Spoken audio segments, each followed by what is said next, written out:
Hi, and welcome to the X22 Report. My name is Dave, and this is episode 107. And the title of this episode is "The Government is Working in Stealth Mode to Prepare for the Economic Collapse." And I just want to say one comment before I get started. This goes back to the magazines and the weight.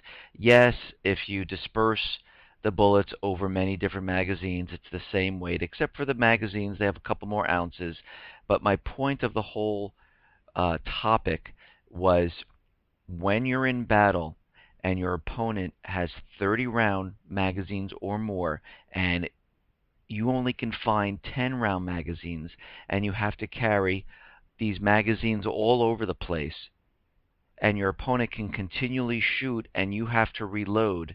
It is a very different scenario. Yes, there are those people who are professionals that can switch out their magazines very quickly.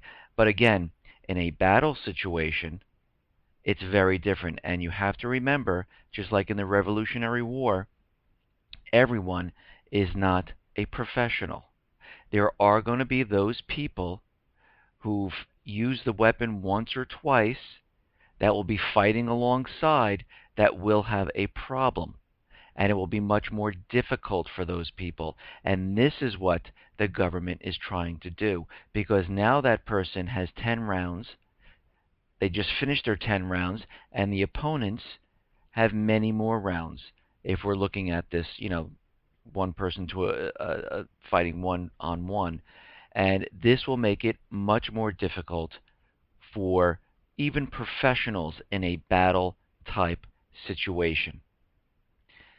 And I know people think that this is only for the mass shootings and this is why they want to do it, but their agenda is really for if something goes down, how can we make it easier for the DHS, any other type of private military, the Canadians that we have an agreement with, or Russian soldiers. It will make it much more difficult for those people who are fighting back having 10 rounds compared to 30. Plus, they have to carry many more magazines compared to those who can carry 4 magazines on them and have, 120 rounds right there.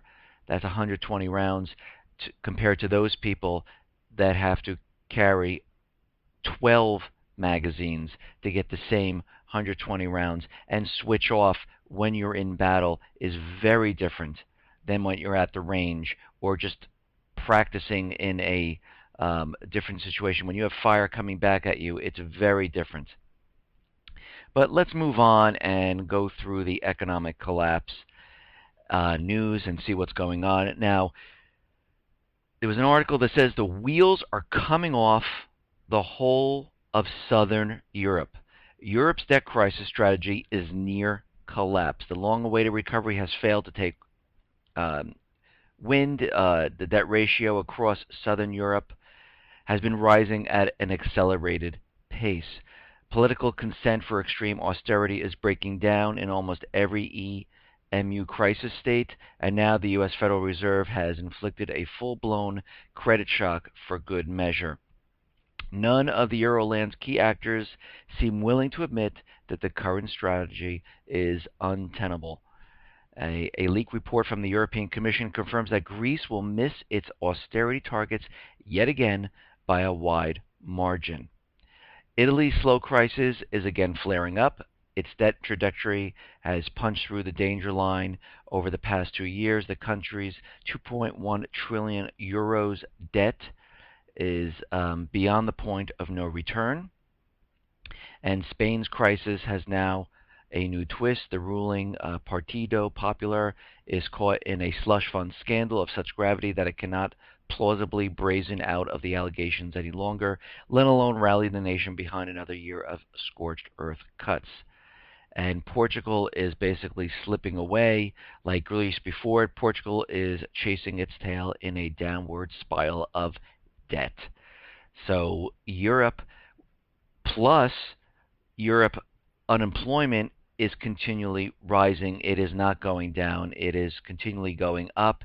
And the matter is, the whole entire economy is just getting worse. And we've seen this before in the Great Depression, where Europe first entered the recession slash depression.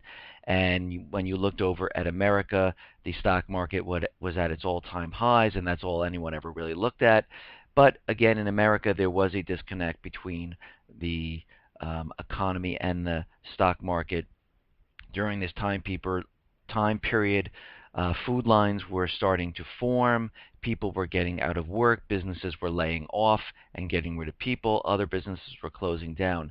And really, what are we seeing here today? I mean, stock market hitting its all-time high. The S&P hitting its all-time high, going higher and higher and higher. Why? Because we know the Fed is not going to taper. They always give the same excuse because of economic factors. We don't see tapering. I know people are, and other reports are saying that they're still going to taper in September. I don't believe they are going to taper at all because they can't. The whole thing will be, they're screwed either way. It doesn't really make a difference. If they taper in September and they start cutting back, we have a collapse during that period. Now, they might do it, and they might, give it a whirl to see what happens, and the stock market might go from 15 or whatever we're at, 17,000 points, all the way down to 9, and they say, oh no, we have to continue tapering because of these economic conditions, blah, blah, blah, blah, and they might build the market back up again. That could happen. If the Fed continually prints, the fall down, the collapse of the market is going to be even worse than it would be right now. And right now, it is really, really bad. So they can continue on this pace, but everything always comes to an end, and they will eventually collapse the system. So basically, I've done this in another episode, the Fed is screwed. No matter which way they go, there's a collapse in the future. All that is different is when it happens. And we can see from the economic indicators, the housing is not recovering, like I said before. The mortgage application drought continues. As the mortgage rates rise, there's a dramatically reduced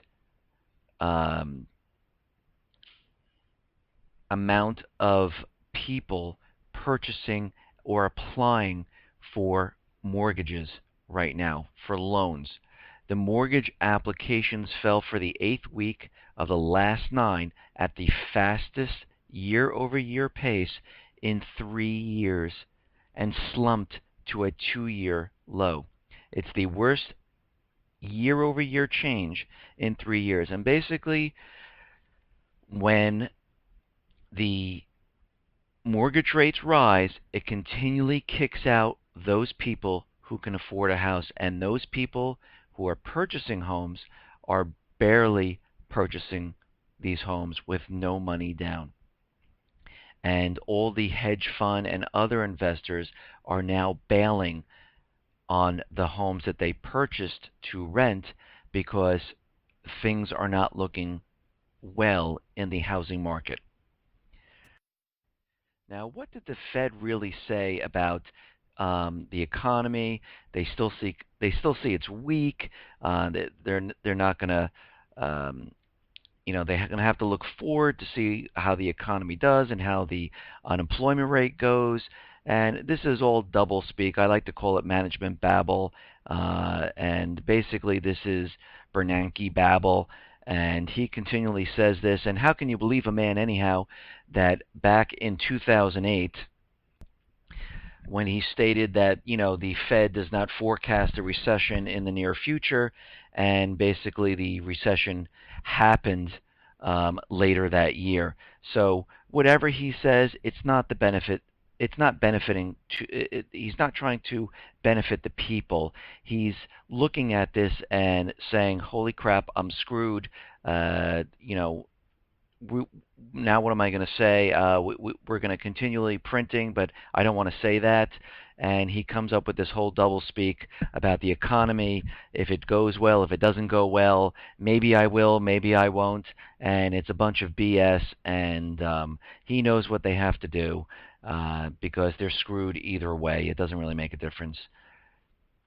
Now, Japan ready to declare will go first.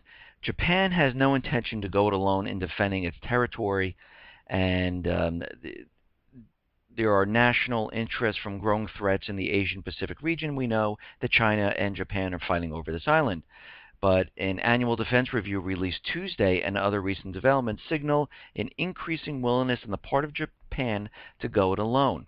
And what they mean by this is Japan is creating a new National Security Council and streamlining when Tokyo would use military force and not have the okay and the backup of the U.S. government because the United States remains Japan's essential security partner, and they will go ahead and determine if they should use military force with China without the U.S. Backing them up in the beginning. So they are preparing for this war that we know eventually is going to come because we know that World War III is on its way because they need to cover up the economic collapse with a world war so the central bankers are not blamed, and this way they can reset the entire system, whoever's left from the world war. And that's what they're trying to accomplish right now. Now, Saudi Arabia is targeting Iran and Israel with ballistic missiles. Personally, let's see. Saudi Arabia is controlled by the U.S. government. That's really what's happening here. And the United States government is buddy-buddy with Israel. And the only odd man out here is Iran. The U.S. government wants to get into Iran because they want to set up the U.S. dollar as the reserve currency and set up a central bank. Saudi Arabia already has and already is using the U.S. dollar as the reserve currency, and they already have a central bank. So these missiles are aimed at Iran. And these missiles can be fitted with a nuclear warhead on top. And we do understand that Russia has missiles pointed towards Syria to protect them. And they're also upgrading the Armenian base there to help if something happens to Syria. And China and Russia are backing Syria and Iran, and the United States is with the with Saudi Arabia, with well, Egypt is going through a little bit of a revolution right now, but and Israel, and they are getting ready for a war between this, and the United States is trying to get into Syria, trying to build a case, trying to do everything they can to get this war started. And eventually they will do something. They tried the chemical route, and eventually the U.S. government will have to do something else to get us, the American people, and Congress to push forward with war. And the only way to do this is with some type of event to show that Syria used chemical weapons. Maybe here in the States, New York City is having a chemical weapons drill in the subway system, so we could see something happen. And this would push the American people. If enough Americans die, and this is horrific and bloody, and the U.S. government comes out and says it was Syria, this could be enough to push the American people into saying, yes, we want war. Now, let's move on here. Now, there was an article that said Obama administration has known for months Obamacare implementation would collapse the job market. And I believe they realized this, and that's why they pushed it off for another year. But let me just go back. Obamacare, if something is for the people, uh, they do not have to put penalties or force people or businesses to take it. If this is such a great deal and great for the people, there is no reason for taxes, penalty. People would rush to it.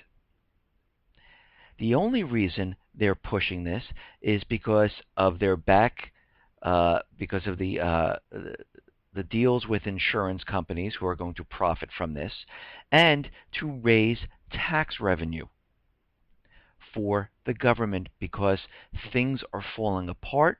And way back, I said, when they increase taxes and when they come out with things that are not beneficial to the people, we are getting closer and closer to the economic collapse.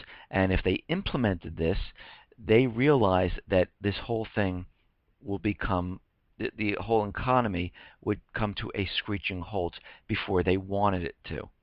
Now, again, the collapse could come at any time. I mean, there could be an event that brings down the whole system, but their whole mentality, and they're patient and they're willing to wait because they want to get everything in set up so they have all the power. They are working on the gun bill, which is pending in the Senate. They are working on the UN Arms Treaty, which is pending in the Senate. They are working on CISPA, which is pending in the Senate. And they like to remove the rights from the people, and the more rights they can get rid of, the better and more power goes to them. It's almost like if we look back in Nazi Germany, they kept taking rights, creating new laws, creating new rules, creating new taxes, creating more and more and more and more very slowly before there was nothing left to take except for the people. And this article goes on to say 85% of Americans, he claimed, the only change they'll experience is a superior coverage. And, they have this whole advertising push with moms and pushing this Obamacare. But 85% of Americans don't believe everything will stay the same or improve under the new law. Nor should they. The law is crashing under its own weight, which may explain why a sizable majority of the public would prefer to turn back the clock of Obamacare. People are starting to realize that this is not a good thing for the people. Now, Obama commits to signing the UN Arms Treaty while Congress is at their summer recess. How convenient. And this goes on to say the number one goal of the United Nations is to become the political entity that rules all nations, or in other words, the one world government.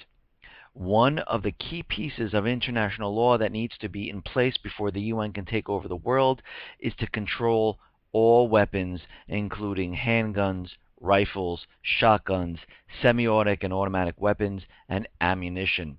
Over the past few years, the UN has been pushing one treaty that will help to accomplish that goal. It is the UN Arms Trade Treaty. The UN Arms Trade Treaty is a treaty that would regulate the international sale and transfer of all conventional weapons throughout the world. And John Kerry went on to say we look forward to signing it as soon as the process of conforming the official translation is completed. And that's, let's see, BS. We're waiting for an event and Congress to be on summer recess. The treaty is an important contribution to efforts to stem the illicit trade in conventional weapons, which fuels conflict, empowers violent extremists, and contributes to violations of human rights. And what they're saying is they are ready to clamp down on all weapons and ammunition. The UN Arms Treaty will allow them to do this. With this, they'll be able to pass other gun legislation and eventually rid all people of weapons. And this is what they're trying to do. And people keep asking, when is the collapse coming? When is the collapse coming? The collapse will come when they pretty much have taken away all your rights, taken away all the guns, taxed you to death so you have nothing left, uh, basically have their surveillance state, all hooked up and ready to go, and created all the list, and they know where everyone is that might have a gun or have gold or supplies or those people that are hoarding. When all of this is completed, the system will eventually go down. Now, it might go down before this, but they will continually try to push this off as best they can until they can get all of this in place. And the next phase is they want a national DNA database. A national DNA database is coming. Barack Obama has already said that he wants one. A major Supreme Court decision last month paved the way for one. The DNA of those that commit serious crimes is already being routinely collected all over the nation. Some states are now passing laws that require DNA collection from those charged with committing low-level crimes. And over time, they will collect DNA database information from everybody. And this goes on to say security experts and law enforcement personnel all over the country are now pushing for a national DNA database to be established. And those who are pushing this are saying it's just like fingerprinting, it's not a big deal. And everyone should be willing to submit to a slight intrusion to our privacy in order to make society a safer place. It's just like giving you, but it isn't. They're taking something from your body. They're taking something from you. A fingerprint is not taking something from you. And it's almost like, would you care if someone came and just snipped off a piece of hair, or they came over and they needed your pinky? Is that okay? This is an intrusion, and it violates the Fourth Amendment completely. And they need this so this way they can identify the herds of people, and this way it makes it easier for them to know who's who.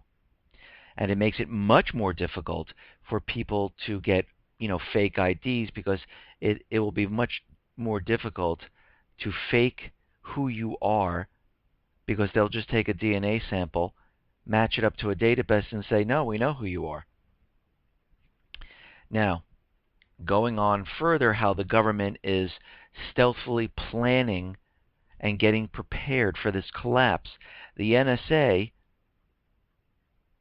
has inserted its code into Android OS, the OS system, bugging 3/4 of all smartphones.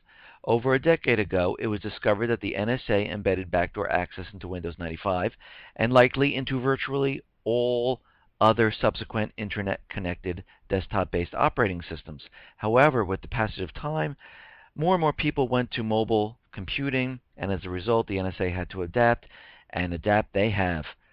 The NSA is quietly writing code for Google's Android OS, which is a open system. And eventually, all new phone, tablet, televisions, cars, and other devices rely on the Android will include NSA code, an agency spokesman said. And what they went on to say here, our goal is to raise the bar in security of commodity mobile devices. There's no need to worry. The reason the NSA now has full covert access into every Google-based smartphone is for your own security and to keep you safe. And if you notice, they always use that. They always use the case how they're going to keep you safe, how it's better for you, and this is how people believe this crap, because it is crap. There is no safety by doing this. The only reason they need this is to keep track, to put you on a list, and to keep you always surveilled so they know who to come after when the time comes. Now, by President Obama going forward and saying, okay, with Obamacare, what we'll do is we will suspend that part of it and not do it to 2015. He just did this on his own. And Article 2, Section 3 of the Constitution states, "The President shall take care that the laws be faithfully executed." This is a duty, not a discretionary power. While the President does have substantial discretion about how to enforce a law, he has no discretion about whether to do so. And he just took it upon himself to suspend laws. And Congress said nothing about it. Didn't say, no, you can't, no, this is not allowed. They all went along with it. And this is setting up a something that shouldn't be done, and it's setting up a bad authority problem where the president sees himself as suspending any law he wants. And he's allowing himself to say yes, no, yes, and the Congress is saying nothing about this, and this is not within his power. And he's setting a precedent by just doing this, and this should scare everybody. All right, let's move on here. Now, the Obama administration has accelerated police militarization, and in what ways has he done this? With Pentagon giveaways. In 1997, Congress added a section to the Defense Appropriations Bill creating an agency to transfer surplus military gear to state and local police departments. Since then, millions of pieces of equipment designed to use on a battlefield, such as tanks, bayonets, M16s, and armored personnel carriers, have been given to domestic police agencies for use on American streets against American citizens. And how else has he done this? He has done this by the DHS anti-terror grants. The Department of Homeland Security has been giving its own grants to police agencies. These grants have been used to purchase military-grade equipment in the name of fighting terrorism. The grants are going to cities and towns all over America, including to unlikely terrorist targets. And you could just see what they're doing here. They're also doing it with heavy-handed police tactics. In 2011, an armed team of federal agents raided the floor of Gibson Guitar Factory in Nashville, Tennessee.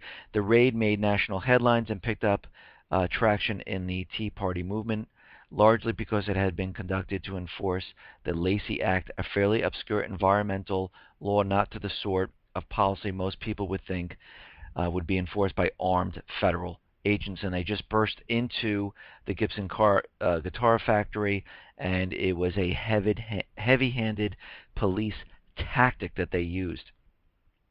And another way is the asset forfeiture, where the under the policy of civil asset forfeiture, the government can seize any cash, cars, houses, or other property that law enforcement can reasonably connect to a crime. And they can just take your stuff, and you have to prove that you weren't part of a crime, and they don't have to have any proof. Okay, let's move on here.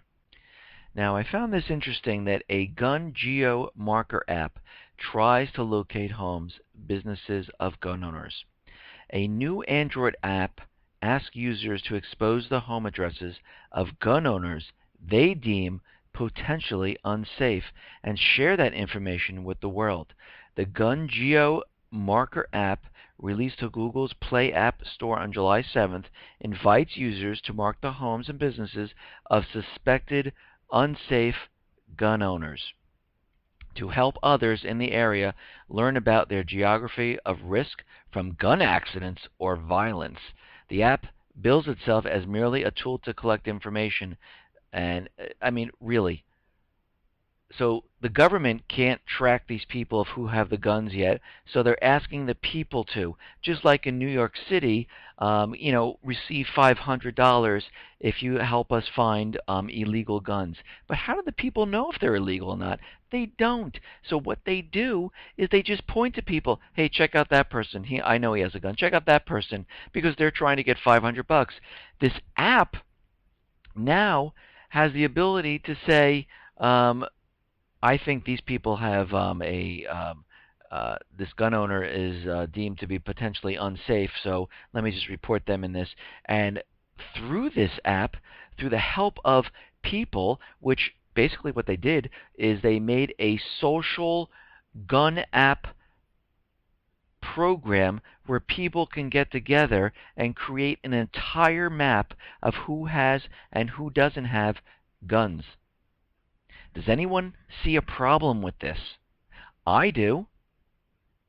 But those people who are for gun control don't see a problem with this.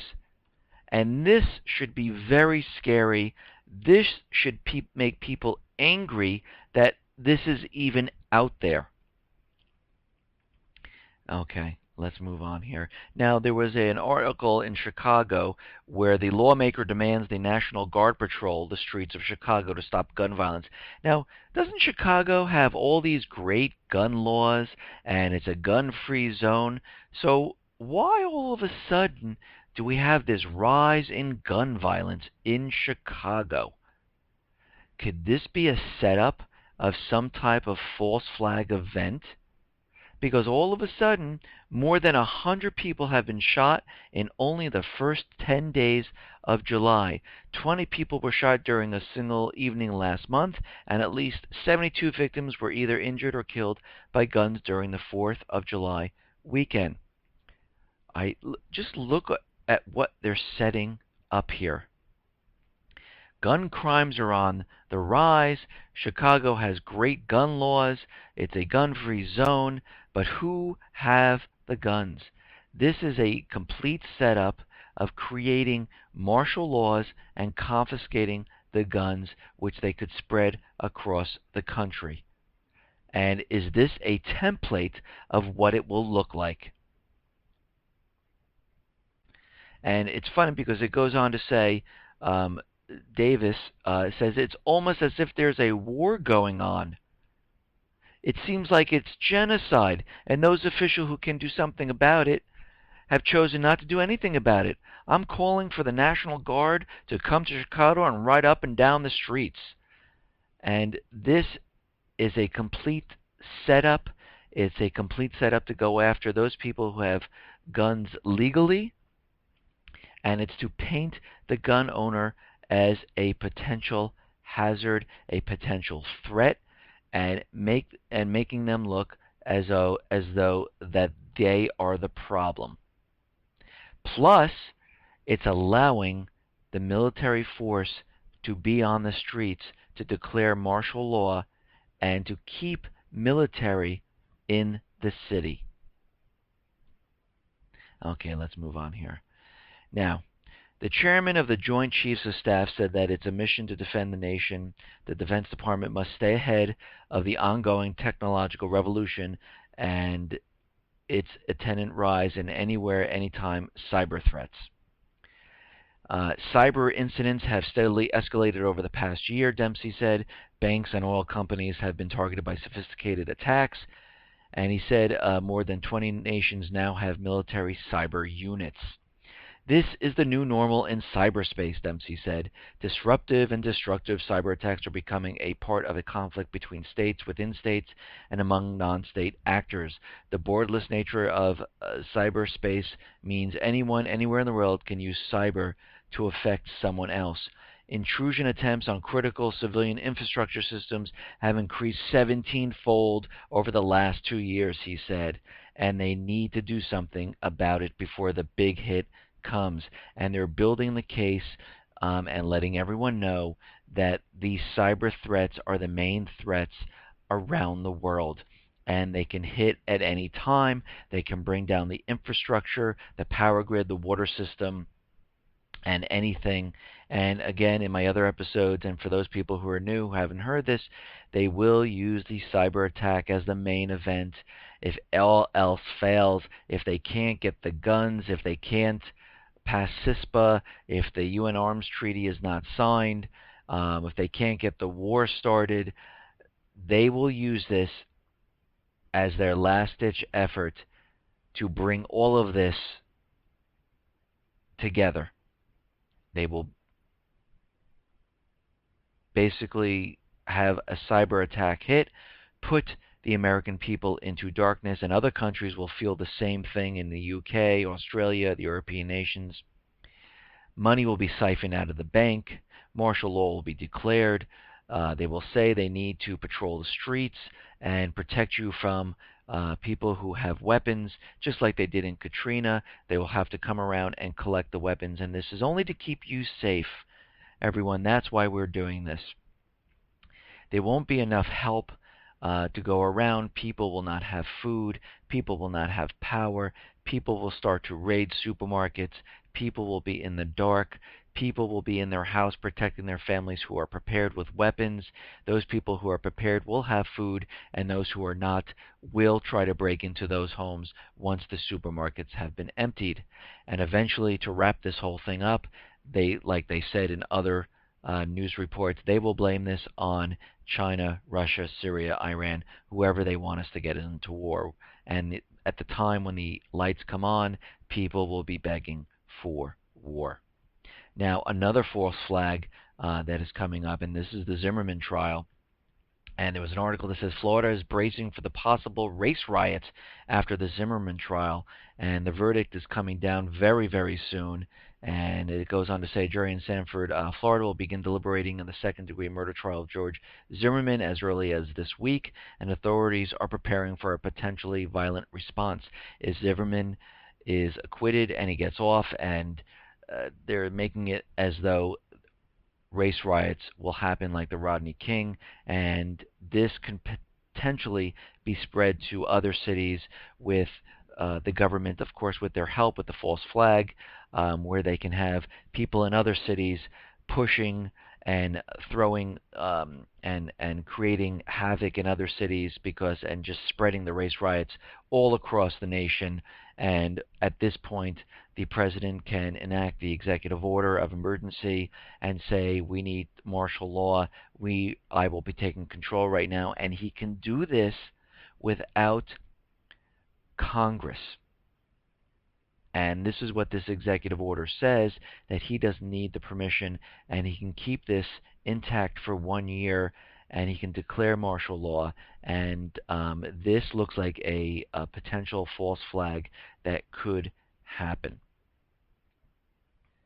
So we're going to have to watch this very carefully. Plus, there are other false flags that are coming next week.